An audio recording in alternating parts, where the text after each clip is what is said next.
Continuamos en Notimundo Estelar. Información inmediata.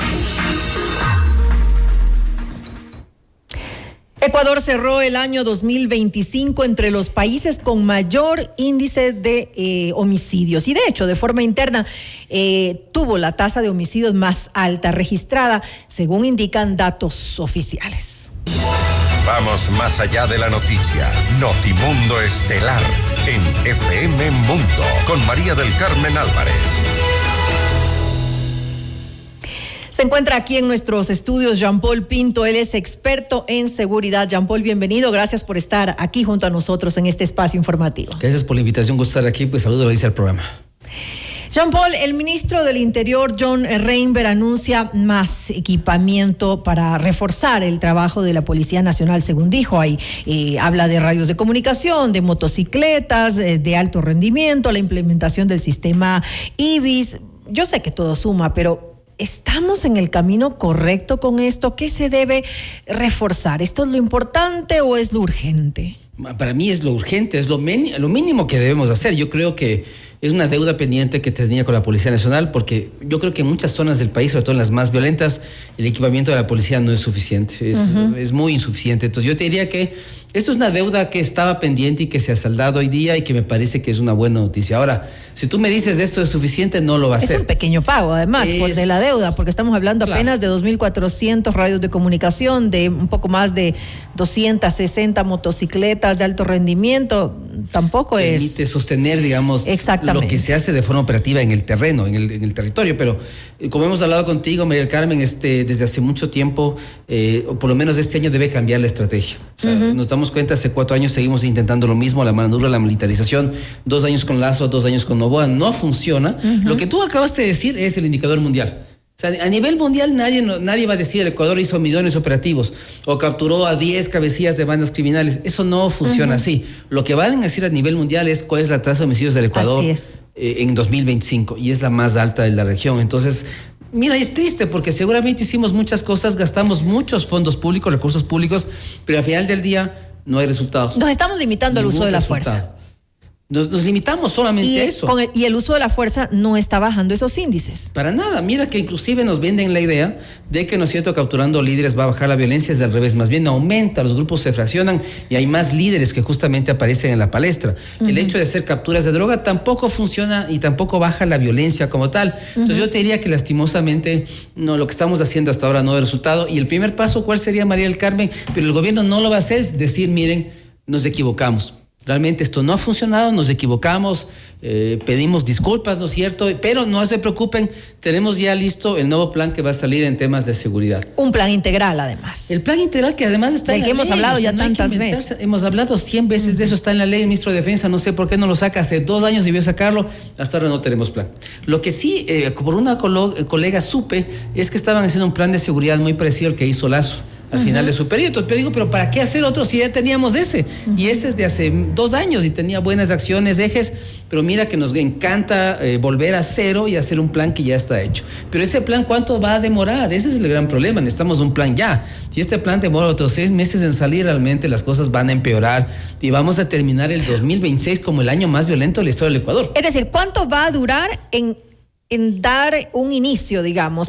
Porque cuando hablamos de un plan integral hablamos de algo a largo plazo. No lo decíamos hace un ratito, ¿es lo importante o es lo urgente? Y tú dijiste, es lo urgente. Exacto. Por supuesto, porque hay cosas que hay que avanzar, hay que seguir fortaleciendo la Policía Nacional con las herramientas necesarias.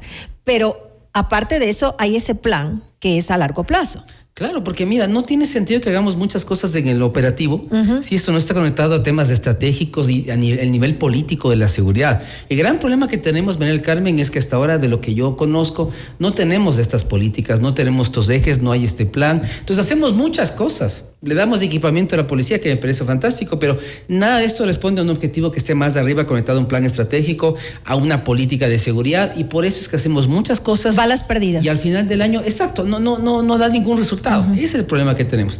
Además, nos hacen creer, ¿no es cierto?, y eso fue ya desvirtuado por la Universidad Central, de que el 80% de personas que mueren de forma violenta en el Ecuador no tienen antecedentes penales. Y 1 de cada 4 personas son estudiantes. Es decir, imagínate, el 80% de personas que deben morir en el Ecuador de forma violenta deben ser en su mayoría hombres y máximo deben tener 20 años. Es la realidad del Ecuador actualmente. Es decir, esta justificación que se ha dado de que esas muertes violentas se dan por estas peleas entre bandas criminales por territorio, ¿no hay tal? No hay tal. ¿Dudas de eso? Eso es que no es la mayoría de gente que muere así. Hay una parte, seguramente un porcentaje que puede ser de un 20-30% que sí corresponde a ese perfil, pero el 70% no tiene nada que ver con el perfil de un criminal. Mira este profesor del SPOL que murió hace poco, y tenemos muchos casos de balas perdidas, de daños colaterales, de gente que no tenía ningún antecedente penal, nunca lo tuvo en su vida, pero es más fácil que la policía diga que sí lo tuvo, porque eso como que entra en este saco estereotipo de que solamente mueren los malos. Bueno, llegan a una playa con metralletas o con fusiles, no sé qué, a dar, al pues, que sea. Y mira que tal vez por eso yo decía en otra entrevista, y es muy triste, pero yo siento que por eso al gobierno no le interesa a la gente que muere. O sea, yo me doy cuenta que ¿no le interesa? Para mí no hay interés, les da lo mismo, ¿entiendes? Porque si realmente te interesara, mira que en el caso de los niños de Taura, al menos hubieran invitado a sus papás al Palacio de Gobierno a pedir disculpas, a hacer un gesto con los padres de los niños que fueron asesinados. Pero hasta ahora que yo sepa, ni siquiera hay un pronunciamiento, peor una invitación, peor un gesto de parte del gobierno con esas familias, que son familias pobres. No hubo un manejo adecuado, entonces, con relación hasta ahora, mira. Yo por lo menos pensaría, ellos tienen que reparar porque es un crimen de Estado. Claro. Hay un tema de reparación, pero hasta eso, ¿cómo les ayudamos a esas familias a sostener todo el tema de la depresión, ¿no es cierto?, etcétera? Por lo menos psicólogos o alguna ayuda económica para los otros hijos, qué sé yo, tantas cosas que podríamos hacer, pero son indolentes.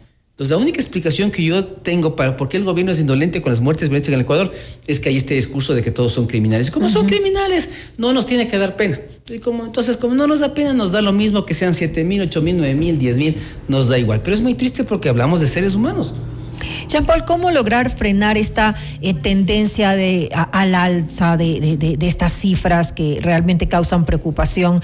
Lo decías hace un momento, hay estrategias de captura de cabecillas, hay operativos militares que son exitosos y sin embargo las cifras siguen aumentando, siguen subiendo. ¿Qué hacer?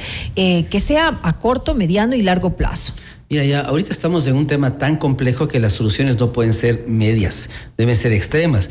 Y las soluciones extremas tenemos 3 que son, digamos, las más importantes. La primera, la que no funciona, que es la guerra. O sea, tenemos que salir de ese discurso de la guerra. La guerra no va a funcionar. México tiene 25 años de guerra contra los carteles sin ningún resultado.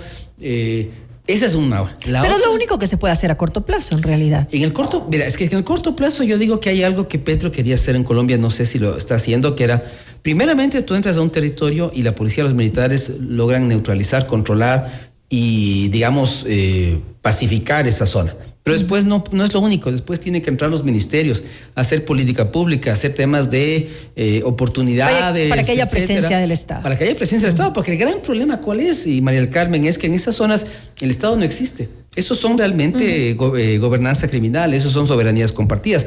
En esos territorios como Durán, el Estado no existe. Los que dan los servicios básicos, los que ofrecen todos son los grupos criminales. Ellos ponen sus tarifas para el agua, la electricidad. Todo lo hacen los grupos criminales. También, además, ellos mismos controlan la criminalidad, que es algo interesante, porque en esas zonas los delitos no son altos, porque ellos mismos se encargan de controlar todo. Nadie puede operar sin la autorización del jefe de plaza. Entonces, en esas zonas los delitos inclusive son muy bajos, porque no quieren que la policía esté cerca de ese territorio constantemente. Entonces, yo te diría que el tema es que entremos de eso a volver a controlar. Según entramos con ministerios, con secretaría, con inclusión social, con un montón de secretarías para hacer política pública. Y tercero, después de eso debe entrar el sector privado. Mira que el sector privado también tiene un rol clave. Ellos pueden hacer proyectos de emprendimiento, de capital semilla, de recuperación de espacios públicos abandonados, para recuperar esas zonas que están perdidas. Entonces es una estrategia integral, como te digo, ¿no? Sí, pero no para que pueda entrar el Estado también es necesario sacar a estas bandas criminales. Y para sacar a estas bandas criminales hay la necesidad de utilizar la fuerza. Exacto. Y por eso te digo, son 3 etapas. Primeramente la fuerza con militares y policías. Segundo, la política pública desde el Estado. Y tercero, el sector privado con proyectos que puedan justamente dinamizar las áreas más deprimidas que hay. Lo segundo y lo tercero, mediano y largo plazo. Mediano y largo plazo. Es la única forma. La otra cosa es que, María Carmen, hay que estar claros.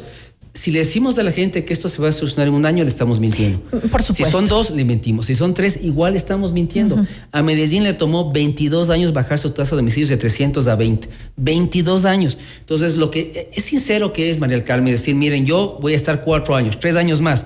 Yo voy a poner los pilares de la nueva estrategia. Voy a hacer estas políticas, estos ejes, voy a implementar esto en estas fases y voy a dejar mi primera piedra. El que venga después de mí tendrá que fortalecer lo que yo dejaré haciendo. Pero mira que estamos mintiéndole a la gente seguramente piensa que es cuestión de hacer una guerra y que en 1 año esto va a estar ya absolutamente tranquilo. Y eso es mentira. O sea, realmente nos tomará mucho tiempo. Entonces, como es imposible, la segunda solución que tenemos que plantear en el mediano plazo es la legalización, María del Carmen. No hay otra forma. La legalización de las drogas. No hay otra forma. Pero porque mira, la estrategia, ¿cuál tiene que ser? Tenemos que idearnos alguna cosa que no sé qué sea, pero que tiene que quitarle rentabilidad al narcotráfico. Que es lo que alguna vez te decía. Los chicos en Sinaloa, en Culiacán, ellos venden en Estados Unidos 1,000 pastillas de fentanilo y se ganan $25,000 netos. Pero sería legalizar un tema a nivel mundial, ¿no? Exacto. Tiene que haber porque una no política. Sirve de nada que se legalice aquí porque se va a seguir exportando esas cargas de millones de dólares que llegan hacia Europa o Estados Unidos. Exacto. Aquí tiene que haber una política regional. Colombia, Ecuador, Perú, Bolivia, una posición regional de legalización. Inicialmente. Porque el gran problema, ¿cuál es, María del Carmen? Es que atacamos solamente la oferta, pero la demanda no pasa nada. Estados Unidos sigue produciendo muchas armas que son intercambiadas con droga y las armas llegan acá y generan la violencia que tenemos. Entonces, los países ricos no quieren solucionar esto porque mucho del lavado de activos se hace ahí. En Europa, en Estados Unidos, son economías que generan más rentabilidad por el lavado de activos. Pero es hora de crear una política regional de legalización. Tenemos ejemplos exitosos en el Uruguay, tenemos casos en Portugal, en Alemania, en Canadá, en la Columbia Británica. Es decir, podemos aprender de esas experiencias piloto iniciales, aprender lo bueno, corregir lo malo, pero yo creo que es hora que tenemos que comenzar a quitarle rentabilidad al narcotráfico. No hay otra forma. Porque lo tercero, María del Carmen, extremo que podemos hacer, pero eso ya es extremo, es la paz mafiosa. Lo hemos conversado varias veces contigo, tú lo sabes, en El Salvador con Bukele dio ese paso. Funciona. Medellín también lo bajó a través de una paz mafiosa, la verdabilidad, el pacto de los fusiles que hubo. Y en México, los 70, 80, 90 también funcionó así con una paz mafiosa. Había dinero para todo el mundo y todos vivían tranquilos y no había tanta violencia. Cuando Fox llega en el año 2000 y dice se acabaron los compadrazgos en el tema del narcotráfico, comienza a combatir a los carteles, la tasa de homicidios se triplica hasta llegar al gobierno de Calderón. Entonces, yo te diría que, mira, María del Carmen, ya no tenemos opciones fáciles, ni rápidas, ni medianas. Ahora tenemos soluciones extremas que hay que implementar. Y hay que escoger. O vamos al baño de sangre, que es la guerra, porque mira lo que pasó con Trump. Eso también es importante señalar. Si lo hizo en Venezuela, nada le impide hacer esto mismo en Ecuador. Que les llame a Novoa y le diga, ¿sabe qué? Yo sé cuántos cabecillas hay en Manabí. No se preocupe, yo me encargo. Yo entro a operar, todo va a estar bien. Y Novoa, ¿qué va a decir cuando eso le llame Trump a decir eso? ¿Será que le dice, presidente, este es mi país y la soberanía se respeta? ¿O le va a decir, señor Trump, con mucho gusto, siga usted, pase usted, haga lo que tenga que hacer? Y vamos a estar con ataques acá. Mira que Claudia en México ya está muy preocupada. Claudia Sheinbaum. Porque ella sabe que el siguiente país va a ser México. Ahora lo que hizo en Venezuela lo va a hacer también en México. Mira que por algo Trump declaró al fentanilo como un arma de destrucción masiva. No sé si sabes eso. Y el fentanilo se produce que es impresionante, en México, mata ¿no? 100,000 personas o más al año en Estados Unidos. Pero cuando yo escuché, se dijo va a ser lo mismo en Irak. O sea, se van a inventar algo, van a entrar a operar a México y va a ser una guerra con México. Si es en México, vienen a Colombia, y si vienen a Colombia, también vendrán a Ecuador. Y yo lo triste de esto, María Carmen, es que yo no creo que Novoa les diga que no. O sea, el día que Trump quiera hacer una operación y diga, ¿saben qué? Su policía y militares no lo pueden hacer. Yo lo puedo hacer, déjenme trabajar. Yo no estoy tan seguro que Novoa dirá, ¿sabe qué? Presidente Trump no lo haga. Seguramente le dirá, por favor, siga usted, con mucho gusto, no se preocupe, el día que quiera. Pero eso es lo que va a terminar pasando. El presidente de Venezuela es muy grave. Porque Trump, mira, no sé si tú leíste el documento de Estrategia Nacional de Estados Unidos, que salió en noviembre. Un documento escrito por un narcisista, egocentrista increíble. Somos los mejores en esto, los más poderosos. Sí. O sea, todo el documento, ¿no? Y ahí dicen algo muy claro. No podemos no intervenir. vamos a trabajar bajo la figura de intervenciones justificadas. Ahora, también hay intereses bastante grandes para Estados Unidos en Venezuela. Es diferente pensar en una intervención en Venezuela que una intervención en Ecuador o en México. No, pero ahí van a ser intervenciones como los ataques preventivos, prevention attack, que fue lo que hicieron los americanos, que es entrar, cogen a su objetivo, lo sacan y salen. Es decir, los gringos operan mucho así en otros países del mundo y no sería raro que, como ya lo hicieron en Venezuela, puedan hacer lo mismo en Ecuador, ese mismo de técnicas. Bueno, habría que ver eso. En todo caso, centrándonos en el tema de la seguridad en nuestro país, ¿cómo hacer frente a esto? ¿Cómo reforzar de alguna manera la seguridad? Hay puntos importantes, por ejemplo, el trabajo de inteligencia. Parece que estamos fallando en Ecuador con eso. No existe, no tenemos. ¿Qué pasa ahí? El problema ahí es que no sabemos qué está pasando con la inteligencia. No sabemos si se ha fortalecido o no se ha fortalecido, qué tipo de trabajo están haciendo. Hay un secretismo muy fuerte al interior del tema del CIES. Entonces, es el gran problema en el Carmen. Mira, el SNAI también, no hemos hablado de las cárceles. ¿Qué ha pasado con el SNAI? Hay en este 2026 un plan de fortalecimiento del SNAI, de nuevas capacidades, de mayor inteligencia en las cárceles, de mayor cooperación internacional. Eso es algo que ya sabemos qué es lo que pasa y dónde está el control. Entonces, exacto. Entonces, mira que el gobierno falla porque por un lado no comunica sobre lo que está fortaleciendo, a excepción del tema de la policía. Hay mucho secretismo, ¿no? Y segundo, porque hay varias entidades del Estado de las cuales desconocemos totalmente lo que están haciendo. Entonces, ¿cómo es posible, no es cierto, mejorar la seguridad si no hay una mejora en tema de cárceles, si no hay mejor inteligencia y no hay este plan de seguridad integral con nuevos enfoques integrales? Menos intervención también en el sistema judicial, ¿no? Que ese es otro punto que está pendiente. Tema de la impunidad importantísimo, que dejen de liberar a los delincuentes, a las personas que están involucradas en el narcotráfico. Lastimosamente. Pero, ¿cómo haces justicia en el Ecuador? Cuando una parte de los jueces ya está cooptado por la criminalidad y la otra parte está amenazado. En México los fiscales tienen autos blindados, sistemas de seguridad, tienen guardaespaldas, es que solamente así pueden hacer justicia. Entonces, por eso te digo, ¿cómo le pides a un juez que sea probo? Cuando o ya está comprado o está amenazado y puede perder su vida. Entonces, la impunidad en el Ecuador es un tema muy fuerte y mientras haya un alto nivel de impunidad, no habrá tampoco mejoras de seguridad. Hay mucho por hacer, sin lugar a dudas, Jean Paul. Podríamos seguir hablando durante horas todo lo que se debería hacer en nuestro país para de alguna manera fortalecer la seguridad y algo que, como lo decíamos también, no vamos a ver resultados en 1, 2, 3, 5 años, no es posible. Tenemos que entender que este es un trabajo que debe iniciar ya, por supuesto, pero que va a ser a muy, muy largo plazo. Así que pues, ojalá que se den los pasos adecuados y que y los próximos gobiernos tomen las decisiones correctas para hacer frente a esta situación. Jean Paul. Lo que es importante es reconocer que nos equivocamos, no hicimos las cosas correctamente, pero rectificar y decir, ahora comenzamos con un nuevo plan, un nuevo enfoque, seguridad integral, fortalecemos las áreas débiles y vamos hacia adelante con los privados también, etcétera, y un plan de rescate de miles de jóvenes de la criminalidad. Si eso hacemos, María del Carmen, las cosas van a mejorar, sino como alguna vez dije yo, el 2028-21 será como el año más violento de la historia del Ecuador. Esperemos que no. Gracias nuevamente a Jean Paul Pinto, experto en seguridad, por acompañarnos en este espacio y comentar un poco sobre este tema tan preocupante para nuestro país. Gracias a ustedes por la invitación. Saludos al programa.